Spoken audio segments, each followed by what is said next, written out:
Le Seigneur appelle chacun pour l'envoyer en mission. C'est pour aller prêcher son évangile qu'il nous envoie.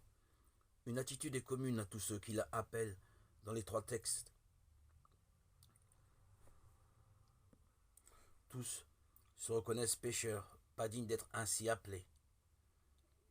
Le prophète déclare « Je suis un homme aux lèvres impures, j'habite au milieu d'un peuple aux lèvres impures, et mes yeux ont vu le roi, le Dieu d'Israël. » Paul à son tour « Je ne suis pas digne d'être appelé apôtre, car j'ai persécuté l'église de Dieu. » Et il se dit l'avorton.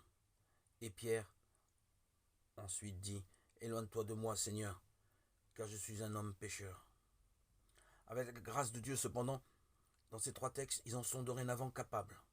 Le prophète est purifié, Paul reconnaît travailler par la grâce de Dieu. Pierre obtient une quantité de poissons hors de toute attente et reçoit cette assurance. Sois sans crainte, désormais ce sont des hommes que tu prendras. Une ligne de conduite est ainsi tracée pour ceux qui sont appelés par le Seigneur. Travaille avec lui, selon le cœur du Christ.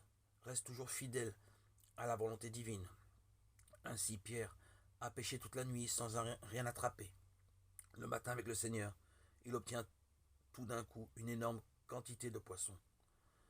Aussi, malgré cette quantité inouïe, le filet ne se déchira pas avec le Seigneur. Pas de débordement, pas de dérapage. Nous sommes tous appelés, envoyés par le Seigneur, de par notre baptême. Demandons-lui la grâce de toujours nous reconnaître pécheurs, la grâce d'espérer toujours en sa miséricorde, et celle de travailler toujours avec lui-même selon son cœur.